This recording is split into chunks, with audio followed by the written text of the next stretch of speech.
We are officially 4 days away from the free agency period. It's time to talk about the last few players that the Carolina Hurricanes have that they hope to bring back for next season.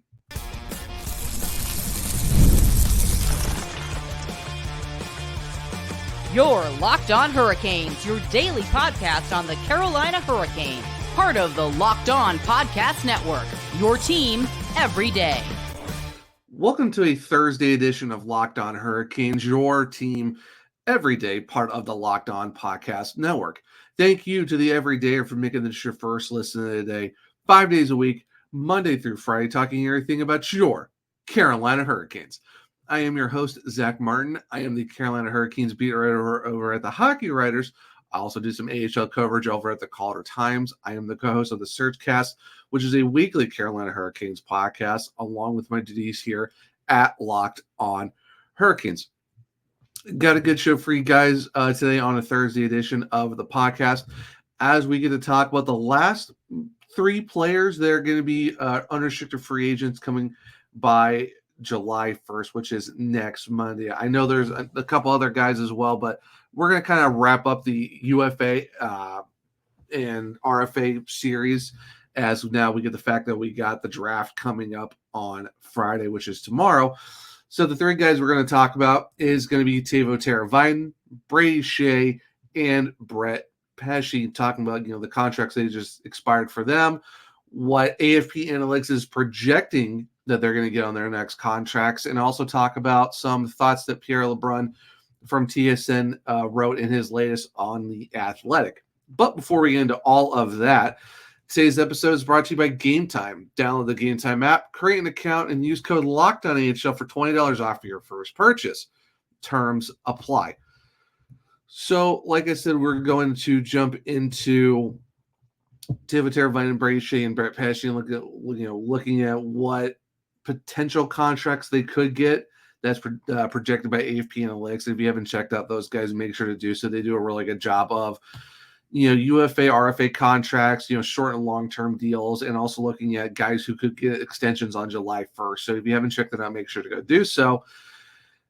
So we're going to start with the forwards and get done with the last two defensemen that are the two defensemen that are going to be UFAs. I know Tony DeAngelo is the other one, but in terms of guys most likely coming back to Carolina, I would say Brady Skjei and Brett Pesce have a better chance than Tony DeAngelo. Nothing against him. It's just it makes more sense for the second D pair group to be kind of featured on this episode. So that's why we're doing the last three UFAs for the Hurricanes in these three guys. So we're going to start with Teuvo Teravainen, the former 18th overall pick of the Chicago Blackhawks back in the 2012 draft.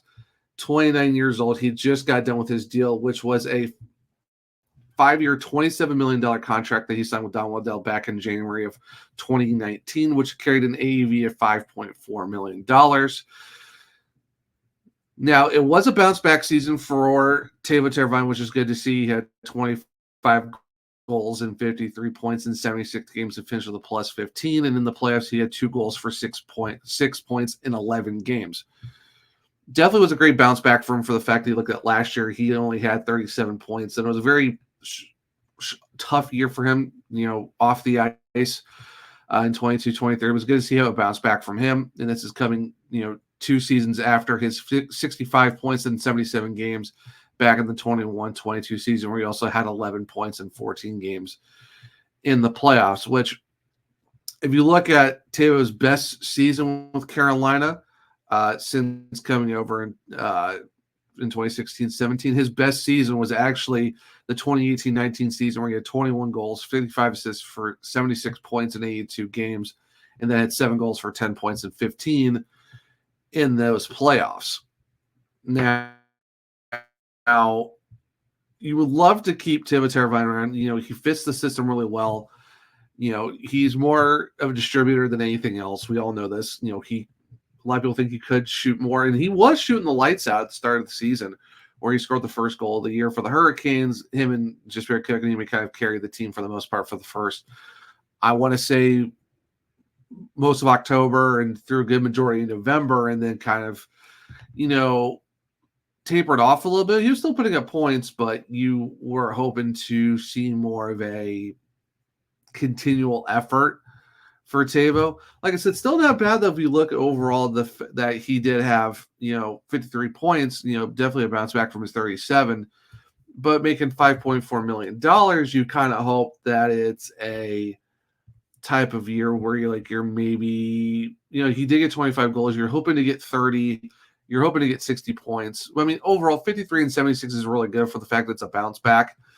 And a lot of people are going to look at the 5.4 going, he could have done more. I can see that. But for a season that he had, it's good the fact that he came back and did it the way he did. And from what Pierre LeBrun is saying from TSN and in his latest athletic article is the fact that he thinks that unless there's some late deal that the Hurricanes would give him that could wow him, is more than likely that Teuvo Teravainen is going to test free agency next Monday on July 1st. That being said, you would hate to lose a guy like him, and that it's good. He's 29. He's probably be looking for his last contract. You're probably going to look for 4 or 5 years and then go and play out your contract where you're going to like 33, 34. Maybe you want to stretch it a little bit farther. So it depends, I guess, how much term he wants. And I'm guessing how much of the actual deal that he's looking for as well in terms of the actual amount. So according to AFP Analytics, Teuvo Teravainen, they're projecting him to get a 4-year, $20.939 million contract, which will take up 5.95% of the cap. Now, the projected cap hit, the AAV on that contract, will be $5.234 million over 4 years. Now, looking at his last contract, which was 5.4 for 5 years, it's a little bit down. Like so, you're going from 5.4 to 5.234. So you're taking over $1 million and some change off, and you're taking one last year. Now, this is putting him to age 33, and it makes you wonder, if you're the Hurricanes, do you make that deal? If you're Teuvo Teravainen, would you take that deal? Yes, it's a little bit less than your 5.4. It is when you're less off your term. But if you're Teuvo, are you looking for a 4-year? Are you looking for 5? I don't know, potentially 6. If you really want to make it this your last deal and carry it into your mid-30s. And if you're the Hurricanes, do you want to give him that type of contract, knowing that you are what you get out of him? So it'll be very interesting to see what aspect that is. If it was for a 4x5, I could maybe see that being beneficial for the Hurricanes, and I'd be curious to see if Teuvo would take that. I think that'd be more of an ideal contract if you go for a 4x5. I mean, yes, you're talking like $200,000, but like I said, what you get out of Teuvo Teravainen. He's someone who's a good distributor, more than a shooter. He can play a 200-foot game, can play a penalty kill. He can play on the power play. You can put him in all situations, and he fits the Brind'amour system well. It's just physicality is not really there like you would hope for it to be. But, I mean, you're talking about a guy who's mainly played top 6 for most of his time in Carolina, outside of last season where he kind of struggled and saw a lot of time on the bottom pair or the bottom 6 overall. So if you're Carolina, I would see if a 4-year would work, and if you want to try and make that a $5 million contract. If I wouldn't be surprised if Teuvo Teravainen is looking for a 5 or 6-year deal, and you're looking at roughly around the same amount of money that he had at that 5.4, or are you looking at 5.5 to 6? So I guess it just really depends on what team is willing to give him that at 29, and if you're the Hurricanes, would you want to try to match that? And Eric Tulsky said they're looking at all possibilities of bringing all these guys. They know that there's they want to bring everyone back, but they know with the salary cap they can't, and they're trying to figure out other contracts as well. So it's just a lot of in the air right now. And like I said, from what Pierre LeBrun is saying, it seems like Teuvo Teravainen is more than likely going to get to test free agency. And I mean, you can't really blame him for wanting to go get the bag and go make that money. Would you like them to stay in Carolina? Yes. I would like him to stay in Carolina because you know what you get out of him. He's really, really good. He's a fan favorite, and he's just someone that outside of the last season, he is a consistent player for the Hurricanes. 64 points in 17-18, then 76, then 63. He got hurt in 2020, 2021. He played 21 games, but then you look at 21, 22, 65. 22, 23 was 37, but this past season, 53. So you're going to get a guy who's consistently going to put up 50 plus points a season. He's he's more than likely going to get you at least 20 plus goals a year. So you know what you get out of the guy.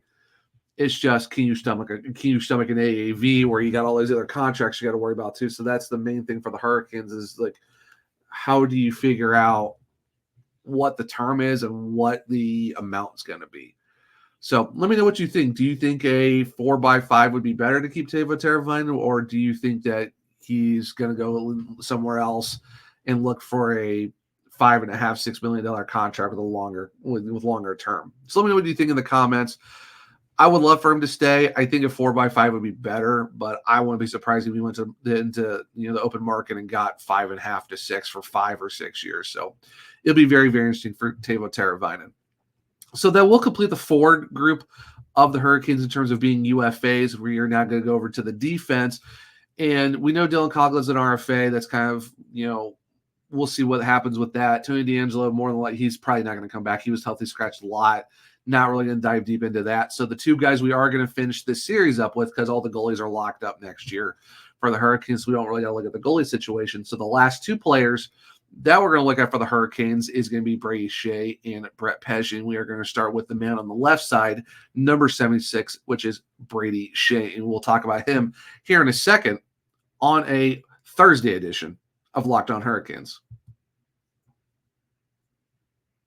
All right, guys, we got to talk about Game Time. And Game Time is the authorized ticket marketplace of Major League Baseball, which makes getting tickets faster and easier. Prices on the Game Time app actually go down the closer it gets to first pitch.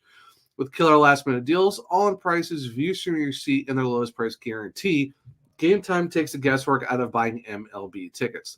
The things I like about the Game Time app is the fact that you're able to get deals in terms of last-minute tickets, flash deals, and their zone deals, and their views from all the seats in certain venues, so you know what you're looking at when you get to the game or event itself.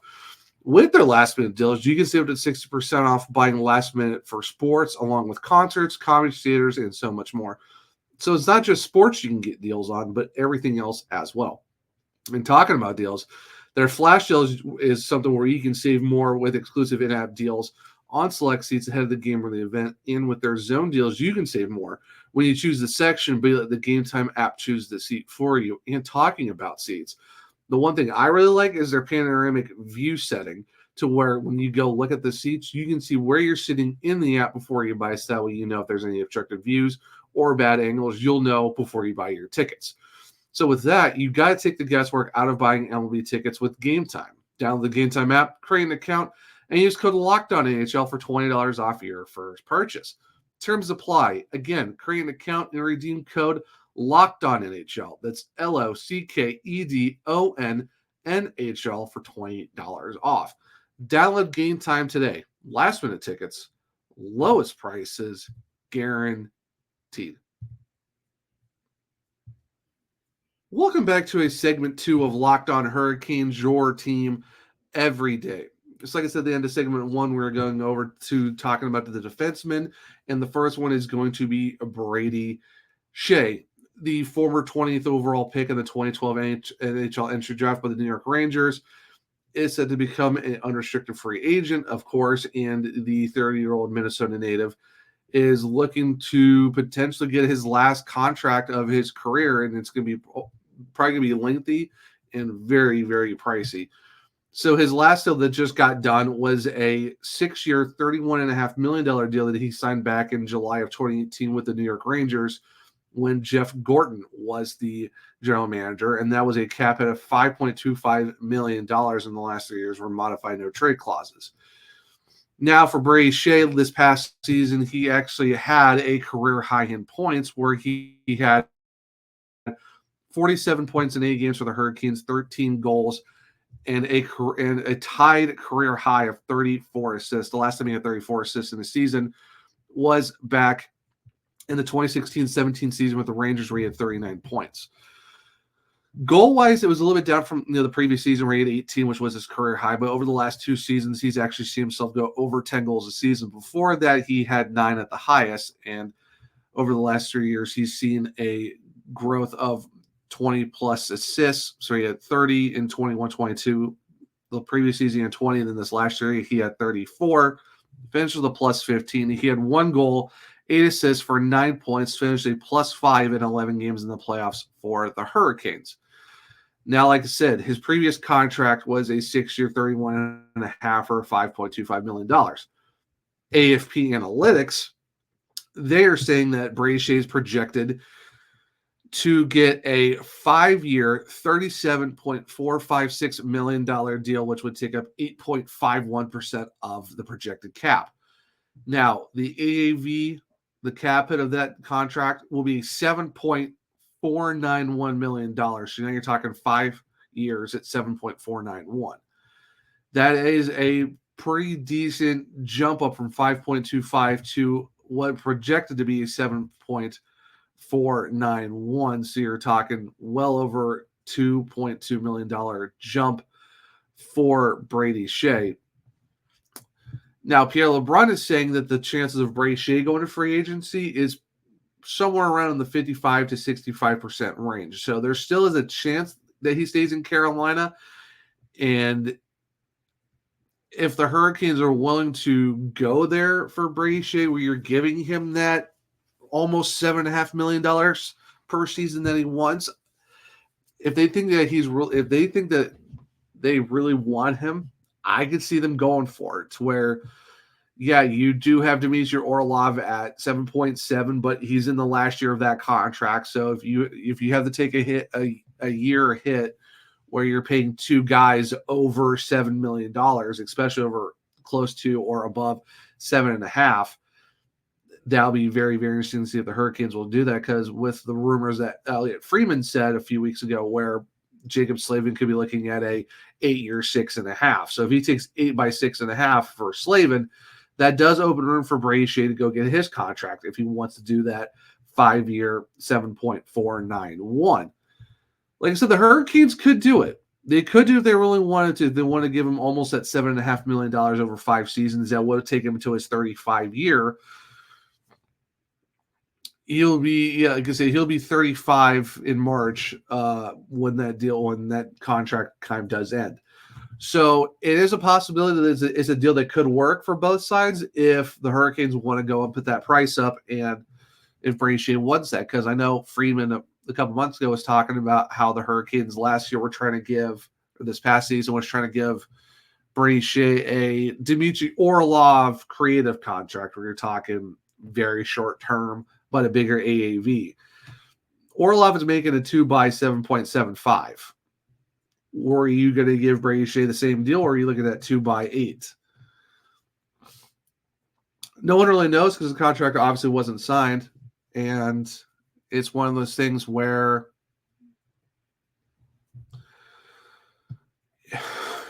if you're the Hurricanes, do you make it? Do you make that 5.7.4, 5 by 7.5?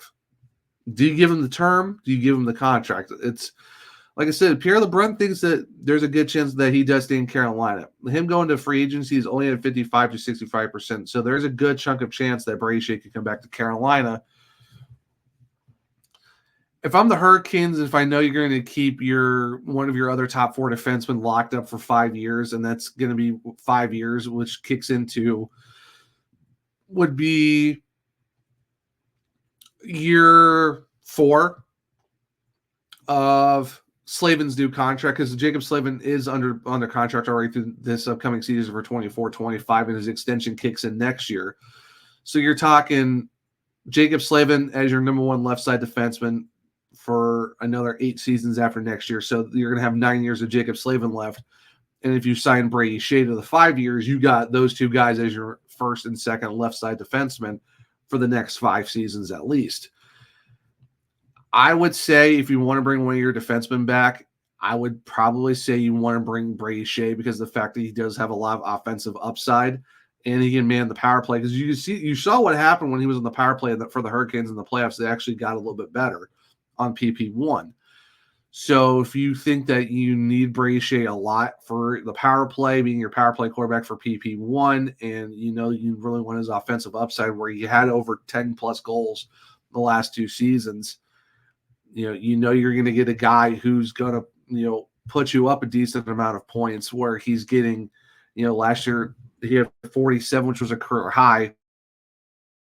You're going to get consistently upper 30s, 39 back in 16-17. He had 39 back in 21-22, 38 last season, 47 this past year. So you're looking at a high 30s, low 40s, mid 40 type range. Assist-wise, he's had over 30-plus assists 2 of the last 3 seasons. So you're looking at a guy who's going to get you 30-plus assists, high 30s, low 40 type of point range. So if you think you really need a guy like that to keep him around, I would suspect Carolina does keep him around, and I think they will keep him around. Will be the 5.74 or 5.75. Yeah, I could see that. I could see the Hurricanes doing that. The fact that with the rumors of Jacob Slavin taking such a shorter contract in terms of not term but amount. Yeah, I could definitely see with the fact that he's taking that 6.5. If that's rumored to be true, I can see them giving Brady Skjei that 7.5 over 5, and then you let Dmitry Orlov walk at the end of next season because he's only got 1 year left on his deal. And, you got Scott Morrow in the wings. You got a lot of other defensemen that you can look at too. And, of course, if they don't bring back Brett Pesce, there's free agents. Like I said, free agency is coming up next Monday. So you can go find your second, you can find your other top 4 defensemen and go with, Brady Skjei. And then when Orlov leaves next season, if they don't extend him, like I said, you got Morrow and you got guys who can fill out your top 6. So if you think that your defenseman in the future has to include Brady Skjei, then I'd say the Hurricanes are going to go do it. So let me know what you think. Do you think the Hurricanes should give him that 5 by 7.4, or do you think it's more of a 7.5 by 5 years? Do you think the Hurricanes will do it, and do you want them to do it? So that's it for Brady Skjei. Now we're going to go talk about Brett Pesce and what he is going to be projected from AFP Analytics, and also what Pierre LeBrun thinks of what the situation is with Brett Pesce is going to be. And we will talk about that here in a second on a Thursday edition of Locked On Hurricanes.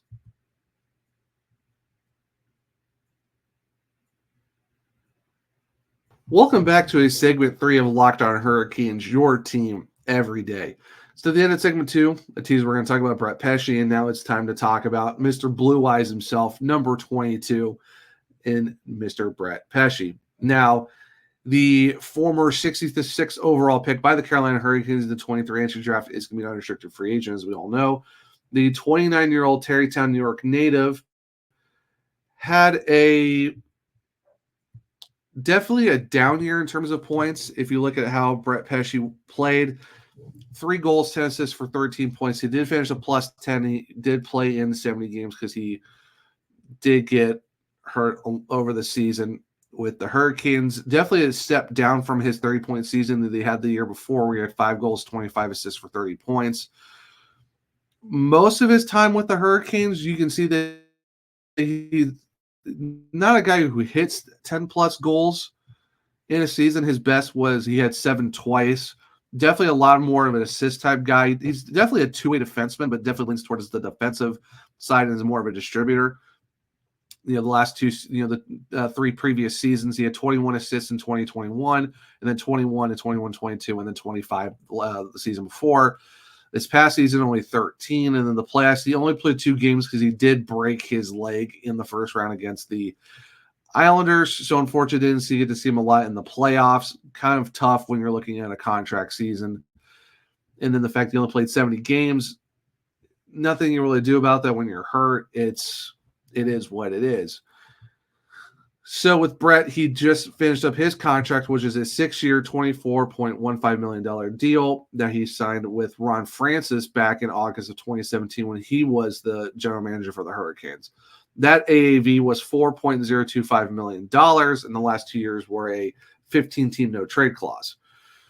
Now, what AFP Analytics is saying is that Brett Pesce is projected to get a 5-year, $31.416 million contract, which in terms of what the cap hit percentage is going to be is 7.14%. And the AAV cap hit projection is 6.283.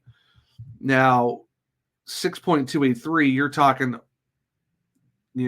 a range where you're looking at a $2.2 million bump for Brett Pesce, going from 4.025 to a little over 6.2, almost hitting 6.3. and you're looking at a 5-year deal for the 29-year-old, which would take him to when he will be 34 at the end of his contract, because he will be 30 this November. So by the time the contract ends, he'll be 34. Now, yes, it was a down year for Brett. You definitely tell you to play a lot more defensively this year. Analytically, there'd be some games where, you know, he'd be at the top with Brady Skjei, but if there's a game where the Hurricanes struggled, you see him at the bottom a lot with Brady Skjei. And the one thing that we saw with Brady through the playoffs is the fact that if he doesn't have Brett Pesce over there, he's kind of okay. He's not someone. He definitely needs that defensive-minded defenseman, not a full-on defensive defenseman. You could put one there if you want to, but if you have a guy who's a two-way who leans more defensively, Brady Skjei does thrive, and that's why you saw how his production is if he's got Brett Pesce with him. Now with Brett, you would love to see him to stay because you want to see him finish the storyline of, you know, he got drafted by the Hurricanes. Him and Jacob Slavin were a top defensive pair together in the dark ages. You know, he's seen the transition from the team being very mediocre, bomb the league, to where now they're perennial playoff contenders every year. You would love to see him stay. Almost making $6.3 million. Like, yeah, you want him to get that. You want him to make his money. I know the Hurricanes last season offered him a 5x5. Didn't take it. He looks like they're projecting that he's going to make almost close to 6.3. I wouldn't be surprised if he's asking for over $6 million. It's just that's kind of a tough ask when you had a down season. And I mean, what Pierre LeBrun is saying, he is 99% sure that Brett Pesce is going to free agency. Like, it looks like he's going to test the market and see what he can get. I know the Toronto Maple Leafs have been kind of interested in him. I know recently there's been a lot of hubbub of the New Jersey Devils looking at getting Brett Pesce and maybe giving him that money. Honestly, if one of those two teams offers him enough money where he's wowed by it, I could see him leaving Carolina, and that gives you all right, well, he's gone. Do you bring back Brady Skjei and then go and find someone else in free agency, or do you move up one of the young guys like Scott Morrow? Who really knows? But a 5 by 6.3 for Brett Pesce, like, yeah, you know what you're going to get out of him. But I think that's a huge number in terms of, it's not so much the term. 5 years isn't too bad because, like I said, you're taking him until he's 34. It's just in terms of cap space. If you're looking to bring back Jacob Slavin for 6.5, projected wise, Brady Skjei is looking at 7.5. I don't know how you can try to lock up your forward core as well if you're given, you know, Brett Pesce 6.3. Skjei 7.5, Slavin 6.5, and you still got Dmitry Orlov for one more year at 7.75. That's a tough spot to be in for the Hurricanes because then you're really locking up 4 defensemen to contracts over $6 million. And that's even talking about what you have with Brent Burns already, and then you just signed Jalen Chatfield to a 3x3. If you're bringing one or the other back of Skjei and Pesce, then yeah, I could see them bringing back Pesce if the dollar amount was a little bit lower. Like he barely made over 4. If it was 5.5, I could see them stomaching 5.5. Ideally, you want to get him to 5 because, like I said, it's just after a down year like that, it's kind of tough to come back and give him a contract that big. But I could still see it happening too. But if it's a 99% certainty that he's going to go to free agency, then like I said, with the Maple Leafs and the Devils circling him, I would venture a guess that Brett Pesce is probably going to be somewhere else next season. And it sucks to see with the fact that, you know, a lot of people like him. He's been with the team for so long. You would hope to see him be a Hurricane for life and, you know, finish the story of being on a mediocre Hurricanes team, seeing the transition, and then finally winning a cup. But I don't know. Let me know what you think in the comments. Do you think you give Brett Pesce that 5 by $6.2, $6.3 million deal, or do you think you give him something less? And would you want to try to bring back both Skjei and Pesce, or which one of those two would you want to bring back? So let me know in the comments what you think. But if I had to venture, if I had to venture a guess, I'm thinking Pesce's gone, and I can see the Hurricanes bringing back Skjei. So it'll be very, very interesting in terms of how that works out. But that will wrap up the Thursday edition of Locked On Hurricanes. If you want to follow me, you can follow me on X at OneCheerZach. You can follow the podcast at L_Hurricanes. If you click the link to my bio, you can find out where you can find all my articles and newsletters with the hockey writers, also all the AHL stuff that I do at the Calder Times. You can find where to watch and listen to my other podcast, the Surgecast. And if you're listening to this podcast, you know where to find it on all podcast platforms. And if you're on the YouTube side of things, make sure to subscribe, hit the bell, turn on notifications so you don't miss an episode, and leave a thumbs up button to let me know what you think of the show. Share it with other Caniacs as well, so hopefully they become everydayers just like you. We are close to 890 subscribers, and we're on the road to 1,000. And if we get to 1,000 subscribers on YouTube, I might just do something special for you guys. But like I said, that'll wrap up the Thursday edition of Locked On Hurricanes. Hope everyone enjoyed the show. I hope everyone was a great rest of their Thursday, as we are now officially 1 day away from the 2024 NHL entry draft. And until next time, as always, let's go Canes.